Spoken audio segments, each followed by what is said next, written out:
नमस्कार दोस्तों, कैसे हैं आप सभी। आशा करता हूँ अच्छे होंगे, स्वस्थ होंगे, मस्त होंगे और अपने पढ़ाई में व्यस्त होंगे। चलिए स्वागत करता हूँ आपका अपना यूट्यूब चैनल मैथ अड्डा सारण में। और फिर मैं हाजिर हो गया एमडी क्लासेज वाले सत्यम सर का बुक जो है ग्रुप डी, इसका सेट नंबर 12 जीके जीएस का करने वाला हूँ।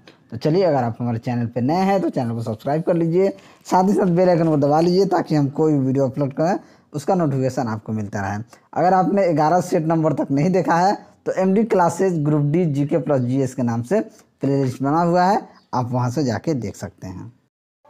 आइए बात करते हैं हम अनअकैडमी की। अनअकैडमी इंडिया का सबसे लार्जेस्ट एजुकेशनल प्लेटफॉर्म है जहां इंडिया के टॉप एजुकेटर टीच करते हैं। अनअकैडमी आप सभी के लिए लेके आया है एसएससी मेगा कम्बेट, जो कि 15 मई 2022 को ये टेस्ट होने वाला है दोपहर में 12 बजे। बिल्कुल एग्जाम पैटर्न पे ये क्वेश्चन सेट किया जाएगा। इसमें 60 क्वेश्चन 60 मिनट के लिए रहेंगे, जो कि बिल्कुल फ्री है। लिंक आपको डिस्क्रिप्शन में मिल जाएगा, जाइए आप इनरोल कीजिए। जब आप इनरोल करेंगे तो हमारा रेफरल कोड सारण 10 जो है जरूर इस्तेमाल करेंगे। इसके साथ ही बहुत सारा इनाम भी मिल रहा है, तो कह सकते हैं सोना पे सुहागा वाला ऑफर है। एक तो टेस्ट फ्री, दूसरा ऑफर पे ऑफर।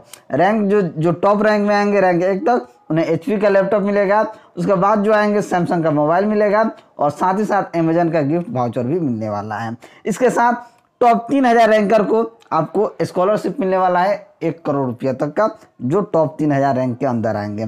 साथ ही साथ 100 लकी विनर को आपको बहुत सारा सरप्राइज गिफ्ट और गैजेट भी मिलने वाला है। साथ ही साथ अनअकैडमी एक लेके आया है क्वेश्चन वीडियो सॉल्यूशन। आप किसी भी क्वेश्चन को क्रॉप करके वहां पे आप जाके पूछ सकते हैं, उसका भी लिंक मैं आपको डिस्क्रिप्शन में मिल जाएगा। आप जाके वहां से किसी भी प्रकार का क्वेश्चन इंडिया के टॉप एजुकेटर के द्वारा आप पूछ सकते हैं। तो ये बहुत सारा ऑफर है। ये टेस्ट की बात करें तो दोनों हिंदी और इंग्लिश यानी कि बाइलिंगुअल है, आप दोनों में दे सकते हैं। आप जिसमें कंफर्ट फील करें उसमें आप दे सकते हैं। तो जाइए आज ही इनरोल कर लीजिए, देर मत कीजिए और हमारा रेफरल कोड सारण 10 जो है जरूर इस्तेमाल कीजिए। Let's crack it. चलिए आज का पहला क्वेश्चन देखते हैं। आज का पहला क्वेश्चन है कि आमतौर पर मेंडेलियन कारक क्या कहलाते हैं। आमतौर पर मेंडेलियन कारक क्या कहलाते हैं। तो ये मेंडेलियन कारक जो होते हैं ये जीन होते हैं। क्या होते हैं? जीन होते हैं। तो ऑप्शन बी क्या हो जाएगा? आपका राइट आंसर हो जाएगा। मेंडल ने लक्षणों के वंशानुक्रम पर प्रयोग करते हुए उन इकाइयों के लिए कारक शब्द का इस्तेमाल किया जो इन लक्षणों के लिए कोड करते हैं। बाद में इन कारकों को जीन शब्द दे दिया गया। तो ये क्या होते हैं? जीन। तो ऑप्शन बी आपका राइट आंसर हो जाएगा। वीडियो अगर आप सभी को अच्छा लगे तो लाइक ज़रूर कीजिएगा, क्योंकि आप सभी पता ना क्यों लाइक नहीं करते। आपके लाइक से कुछ नहीं होगा, मुझे मोटिवेशन मिलेगा और मैं ऐसे ही कंटिन्यू वीडियो बनाऊंगा। तो प्लीज़ आप सभी से हाथ जोड़ के निवेदन है कि वीडियो को थोड़ा सा आप लोग लाइक ज़रूर करें। चलिए अगला क्वेश्चन। निम्नलिखित में से किस जोड़े की दिशा हमेशा एक समान होती है? दिशा किसका एक समान होती है? बल वेग, बल त्वरण, बल विस्थापन, बल समय। तो देखिए दिशा एक समान किसका होगा? मान लीजिए ये वस्तु है, आपने इधर बल लगाया, त्वरण इधर ही है, यानी कि बल और त्वरण की जो दिशा होती है ये एक समान होती है। ठीक है, तो हम कह सकते हैं कि ऑप्शन बी क्या हो जाएगा? फोर्स और एक्सीलरेशन आपका राइट आंसर हो जाएगा। अगला प्रश्न है कि कोई रोकता हुआ पत्थर तब तक रुक जाता है जब उसकी पूरी गतिज ऊर्जा क्या हो जाती है? जब पूरी गतिज ऊर्जा खत्म होकर स्थितिज ऊर्जा में आ जाएगा तो वो क्या हो जाएगा? ऑटोमेटिकली रुक जाएगा। यानी कि पूरी गतिज ऊर्जा स्थितिज ऊर्जा में बदल जाएगी तो वो पत्थर रुक जाएगा। तो ऑप्शन सी यहाँ पे क्या हो जाएगा? राइट आंसर हो जाएगा। चलिए आगे बढ़ते हैं। अगला प्रश्न है कि निम्न में से किस समूह में बाह्यतम कोश में 1 इलेक्ट्रॉन होता है? यानी कि बाह्यतम कोश में किसका 1 इलेक्ट्रॉन होता है? तो समूह 1 के तत्व जो होते हैं उनके तत्व के रूप में अगर देखा जाए, समूह 1 के तत्व के रूप में, तो हाइड्रोजन, लिथियम, पोटेशियम और सोडियम। ठीक है, अगर सबसे देखा जाए तो ये क्या हो जाएगा? लिथियम, पोटेशियम और ये लिथियम और पोटेशियम हो जाएगा राइट आंसर। तो ऑप्शन सी क्या हो जाएगा? आपका राइट आंसर हो जाएगा। इसके वे एकल परमाणु के रूप में अस्थिर होते हैं। ठीक है, चलिए अगला क्वेश्चन देखते हैं कि निम्नलिखित में से किस अक्रिय गैस का इलेक्ट्रॉनिक विन्यास क्लोराइड आयन जैसा होता है? तो किसका? तो क्लोरीन की तरह होता है। तो ये आर्गन जो होता है ना, आर्गन का, ये आपका क्लोरीन की तरह होता है। तो ऑप्शन डी क्या हो जाएगा? आपका राइट आंसर हो जाएगा, क्योंकि एक क्लोरीन परमाणु में 17 इलेक्ट्रॉन होते हैं, जबकि क्लोराइड आयन ने कुल 18 इलेक्ट्रॉन और एक आवेश के लिए अतिरिक्त इलेक्ट्रॉन होते हैं। चलिए अगला प्रश्न देखते हैं कि निम्नलिखित में से कौन कोशिकांग केवल पशु कोशिका में पाया जाता है। तो पशु कोशिका में सबसे तो सेंट्रोसोम जो होता है ये सिर्फ पशु कोशिका में पाया जाता है। तो ऑप्शन सी यहाँ पे आपका सही उत्तर हो जाएगा। चलिए अगला प्रश्न देखते हैं कि एक तत्व का इलेक्ट्रॉनिक विन्यास 2881 है, तो तत्व का नाम क्या हो जाएगा। तो तत्व का नाम क्या हो जाएगा, सोडियम हो जाएगा। क्या हो जाएगा, सोडियम हो जाएगा। इसका इलेक्ट्रॉनिक विन्यास क्या होता है, 2881 हो जाएगा। कि देखिए यहाँ 2881 जो होता है ना, ये पोटेशियम का होता है। किसका होता है, 2881 जो होता है ये पोटेशियम का होता है। तो ऑप्शन बी यहाँ पे राइट आंसर हो जाएगा। क्या हो जाएगा, ऑप्शन बी यानी कि पोटेशियम राइट आंसर हो जाएगा। नेक्स्ट, एक मोल डैश संख्या, एक मोल के बराबर क्या संख्या होता है। तो एक मोल के बराबर देखा जाए तो 6.022 × 10⁻23 होता है। तो ऑप्शन डी क्या हो जाएगा, यहाँ पे आपका राइट आंसर हो जाएगा। चलिए ये तो हम लोग देख लिए थे, 7 तक हम लोग देख लें, 8 तक, अब 9 देखेंगे। अगला प्रश्न है कि एमसीबी ऐसे स्विच होते हैं जो परिपथ में धारा के सुरक्षित सीमा से अधिक हो जाने पर स्वचालित ढंग से बंद हो जाते हैं। फ्यूज की अपेक्षा इनका प्रयोग अधिक हो रहा है। तो एमसीबी का पूर्ण रूप क्या हो जाएगा, ये पूछ रहा है। तो एमसीबी का अर्थ देखा जाए तो मिनिएचर सर्किट ब्रेकर होता है। क्या होता है, मिनिएचर सर्किट ब्रेकर। तो ऑप्शन डी क्या हो जाएगा, आपका राइट आंसर हो जाएगा। चलिए आजकल एमसीबी का प्रयोग ज़्यादा हो रहा है। अगला प्रश्न है कि बायोसिस्टमेटिक्स का उद्देश्य क्या होता है। तो बायोसिस्टमेटिक का उद्देश्य जो है ये देखा जाए तो अध्ययन के सभी क्षेत्रों में विभिन्न मानकों की समग्रता और उनके विकासवादी इतिहास और उनके फाइलोलॉजी के स्थान के आधार पर जीवों का जो वर्गीकरण होता है उसी का क्या होता है।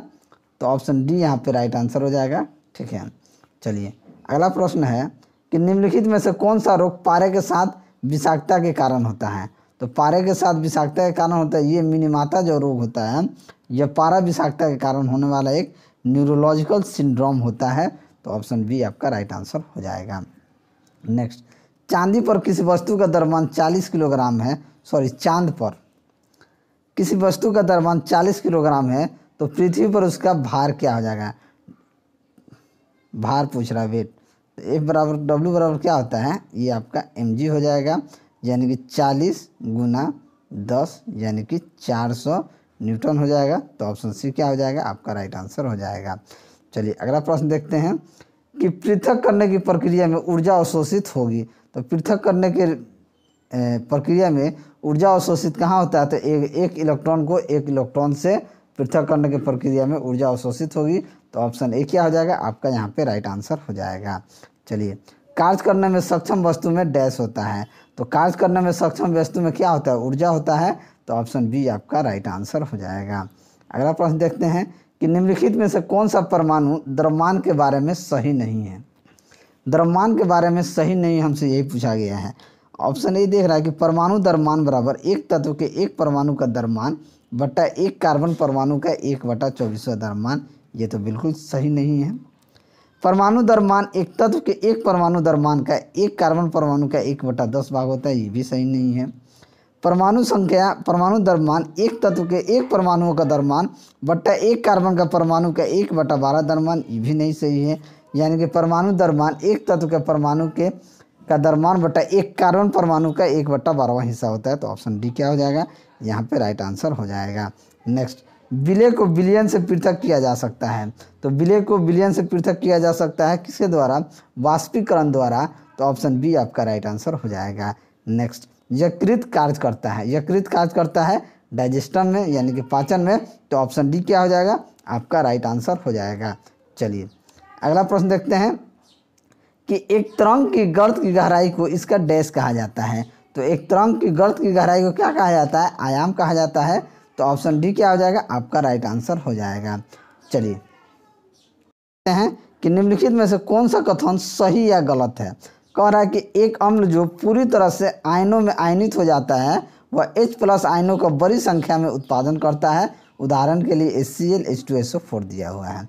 दूसरा कहता है एक अम्ल जो आंशिक रूप से जल में आयनित हो जाता है वह H+ आयनों का कम संख्या में उत्पादन करता है। उदाहरण के लिए CH3 COOH H2CO3 H2SO4। यानी कौन सा कथन सही या गलत है, हमसे यही पूछ रहा है। ठीक है, तो देखा जाए तो ये दोनों कथन जो है ये दोनों सत्य हैं। क्या है, ये दोनों कथन जो है सत्य है, तो ऑप्शन बी हमारा क्या हो जाएगा, राइट आंसर हो जाएगा। चलिए अगला क्वेश्चन देखते हैं। अगला प्रश्न है कि निम्नलिखित में से क्या स्वच्छ ईंधन का गुण है। तो स्वच्छ ईंधन का गुण क्या होता है, तो प्रदूषण मुक्त। तो ऑप्शन ए क्या हो जाएगा, आपका राइट आंसर हो जाएगा। नेक्स्ट, नीचे दिए गए IUPAC में भिन्न का चयन करना है। जो IUPAC नेम दिया हुआ है इसमें भिन्न का चयन करना है।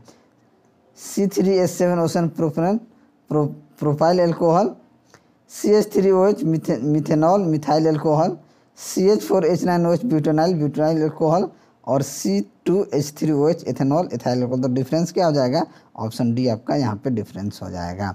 चलिए अगला प्रश्न कि मोटरसाइकिल दुर्घटना के दौरान हेलमेट डैश को कम करने में सहायक करता है। तो ये आवेग जो है, दुर्घटना लगता है तो हेलमेट जो है आपको आवेग यानी कि कम चोट लगने के लिए ये होता है, हेलमेट आवेग को कम करने में सहायक होता है।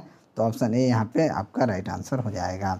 चलिए अगला प्रश्न देखते हैं कि डैश एक ध्वनिक अनुनाद प्रतिध्वनि है जो कंपन में होने पर नियत स्वर मान पर गूंजता है। तो ये क्या गूंजता है, ये सस्वर द्विभीज यानी ट्यूनिंग फोक कह सकते हैं। तो ऑप्शन बी यहाँ पे आपका राइट आंसर हो जाएगा। नेक्स्ट, अगला प्रश्न है कि इसमें से क्या क्षार है। क्षार कौन सा है, तो क्षार क्या होता है, क्षार धातुओं में घुलनशील हाइड्रोक्साइड में से कोई भी, यानी कि लिथियम सोडियम पोटेशियम रुबिडियम से। ये क्षार मजबूत क्षार होता है जो लिटमस पेपर को लाल से नीला कर देता है। ये अम्ल के साथ क्रिया करके उदासीन लवण जो है प्राप्त करते हैं। तो देखा जाए तो NaOH क्या आ जाएगा, ये क्षार हो जाएगा। तो ऑप्शन सी आपका राइट आंसर हो जाएगा। चांद की सतह पर एक वस्तु का भार 60 न्यूटन है, तो पृथ्वी के सतह पर इसका भार कितना होगा। तो पृथ्वी के सतह पर इसका 6 गुना हो जाएगा। तो हम कह सकते हैं 360 न्यूटन हो जाएगा। तो ऑप्शन डी क्या हो जाएगा, आपका राइट आंसर हो जाएगा। चलिए अगला प्रश्न, टॉप योजना जो भारत के शीर्ष एथलीटों को सहायता प्रदान करने का एक प्रयास है, टॉप स्कीम का क्या अर्थ है। तो टॉप स्कीम का अर्थ जो है लक्ष्य ओलंपिक पोडियम योजना, यानी कि लक्ष्य ओलंपिक पोडियम योजना है। तो ऑप्शन सी आपका राइट आंसर हो जाएगा। नेक्स्ट, भारत में राष्ट्रीय आय को मापने का पहला वैज्ञानिक प्रयास करने वाले व्यक्ति कौन थे। तो ये प्रोफेसर VKRV राव थे। तो ऑप्शन ए क्या हो जाएगा, आपका राइट आंसर हो जाएगा। चलिए अगला प्रश्न देखते हैं कि निम्नलिखित में से कौन सा देश भारत का पड़ोसी देश है। तो भारत का पड़ोसी देश कौन सा है, तो म्यांमार जो है ये भारत का पड़ोसी देश है। तो ऑप्शन ए क्या हो जाएगा, आपका राइट आंसर हो जाएगा। नेक्स्ट, डैश जापान का राष्ट्रीय खेल है। तो जापान का राष्ट्रीय खेल क्या है, तो सुमो है। तो ऑप्शन बी आपका राइट आंसर हो जाएगा। नेक्स्ट, डैश का निर्वाचन एक निर्वाचक मंडल द्वारा किया जाता है जो संग्रह के दोनों सदनों राज्यसभा और लोकसभा के सदस्यों से मिलकर बना होता है। तो ये उपराष्ट्रपति का जो चयन निर्वाचन किया जाता है वो दोनों सदनों के माध्यम से किया जाता है। तो ऑप्शन ए आपका राइट आंसर हो जाएगा। हेलीकॉप्टर दुर्घटना में जीवित बचे ग्रुप कैप्टन का नाम बताइए जिनका हाल ही में निधन हो गया है। तो ये ग्रुप कैप्टन कौन थे, वरुण सिंह थे। तो ऑप्शन डी आपका राइट आंसर हो जाएगा। जो पूरी तरीके से जल गए थे, थोड़ा यानी 75% से ज़्यादा जल गए थे। ठीक है, चलिए अगला प्रश्न है, यूनेस्को ने कोलकाता में दुर्गा पूजा को अपनी 2021 की अमूर्त सांस्कृतिक विरासत की सूची में शामिल किया। भारत में अमूर्त सांस्कृतिक विरासत बढ़कर कितना हो गया है। तो ये बढ़कर 14 हो गया है। तो ऑप्शन ए जो है ये आपका राइट आंसर हो जाएगा। चलिए अगला प्रश्न देखते हैं कि निम्नलिखित में से कौन सा खेल जेंटलमैन गेम के रूप में जाना जाता है। तो ये क्रिकेट जो है ये जेंटलमैन रूप के रूप में जाना जाता है। तो ऑप्शन सी आपका क्या हो जाएगा, राइट आंसर हो जाएगा। उदयगिरी और खंडागिरी गुफाएं डैश में स्थित रॉकेट गुफाएं हैं। तो ये कहाँ स्थित है, तो ये आपका उड़ीसा में स्थित है। तो ऑप्शन डी आपका राइट आंसर हो जाएगा। नेक्स्ट, रिवाइंग ऑफ, अगला क्वेश्चन है कि rewiring of first 25 years of ministry of electronics and information technology नामक पुस्तक के लेखक कौन हैं। तो इसके लेखक हैं SS ओबरॉय, तो ऑप्शन डी क्या हो जाएगा, आपका राइट आंसर हो जाएगा। अगला प्रश्न है कि निम्नलिखित में से कौन सितंबर 2017 में भारत के इतिहास में पूर्व प्रधानमंत्री इंदिरा गांधी के बाद रक्षा मंत्रालय संभालने वाले दूसरे महिला बन गई हैं? तो कौन बन, निर्मला सीतारमन। तो ऑप्शन ए आपका राइट आंसर हो जाएगा। चलिए, जीएसटी के तहत नेशनल एंटी प्रोफिटिंग अथॉरिटी के पहले अध्यक्ष कौन है? तो ये बद्री नारायण शर्मा जी हैं। तो ऑप्शन सी आपका राइट आंसर हो जाएगा। नेक्स्ट, निम्नलिखित में से किसको अरुंधति भट्टाचार्य के उत्तराधिकारी रूप में भारतीय स्टेट बैंक का नया अध्यक्ष नियुक्त किया गया है? तो ये रजनीश कुमार को किया गया है। तो ऑप्शन सी क्या हो जाएगा, आपका राइट आंसर हो जाएगा। चलिए, फ्रांसीसी फैशन हाउस चैनल ने यूनिलीवर के कार्यकारी डैश को अपना नया वैश्विक सीईओ नामित किया है। तो ये कौन है? तो ये लीना नायर हैं। तो ऑप्शन बी आपका राइट आंसर हो जाएगा। नेक्स्ट, निम्नलिखित में से कौन सी कंपनी भारत में BMW के मोटरसाइकिल ब्रांड के साथ इलेक्ट्रिक वाहन विकसित करेगी? तो ये कौन करेगा? ये TVS मोटर कंपनी जो है ये करेगा। तो ऑप्शन ए क्या हो जाएगा, आपका राइट आंसर हो जाएगा।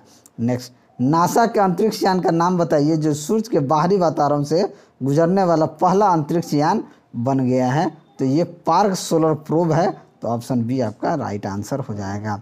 नेक्स्ट, 7 बार के चैंपियन डैश को विंडसर कैसल लंदन में नाइटहुड प्राप्त हुआ है। तो ये कौन है? तो लुइस हैमिल्टन। तो ऑप्शन डी आपका राइट आंसर हो जाएगा। नेक्स्ट, निम्नलिखित में से किस कंपनी ने भारत के 500 गाँव के लिए डिजिटल भुगतान उत्सव की घोषणा किया है? तो ये व्हाट्सएप ने किया है। तो ऑप्शन बी क्या हो जाएगा, आपके राइट आंसर हो जाएंगे। नेक्स्ट, निम्नलिखित में से किसे वर्ष 2021 के SJFI स्पोर्ट्समैन से सम्मानित किया गया है? तो नीरज चोपड़ा को, जो जेवलिन में ये इन्हें गोल्ड मेडल प्राप्त हुआ था 2021 में। तो ऑप्शन डी क्या हो जाएगा, आपका राइट आंसर हो जाएगा। अगला प्रश्न है कि डैश ब्रिटिश बागानों पर उगाई जाने वाली पहली फसल थी? तो पहली फसल कौन था? तो नील जो था ये ब्रिटिश बागानों पर उगाने वाली पहली फसल था। तो ऑप्शन ए आपका राइट आंसर हो जाएगा। सन डैश में सुभाष चंद्र बोस ने आज़ाद हिंद फौज की स्थापना किया था? तो 1943 में सुभाष चंद्र बोस ने आज़ाद हिंद फौज की स्थापना की थी। तो ऑप्शन ए क्या हो जाएगा, आपका राइट आंसर हो जाएगा। चलिए, अगला प्रश्न है कि भारतीय दूरसंचार नियामक प्राधिकरण यानी ट्राई का मुख्यालय किस शहर में स्थित है? तो ट्राई का मुख्यालय कहाँ है? नई दिल्ली में स्थित है। तो ऑप्शन बी आपका राइट आंसर हो जाएगा। आगा खान कप निम्नलिखित में से किस खेल से संबंधित है? तो ये आपका हॉकी खेल से संबंधित है। तो ऑप्शन सी आपका राइट आंसर हो जाएगा। अगला प्रश्न है कि टूरिज्म ऑस्ट्रेलिया के friends of Australia advocacy panel की पहली महिला राजदूत बनने वाली बॉलीवुड अभिनेत्री कौन है?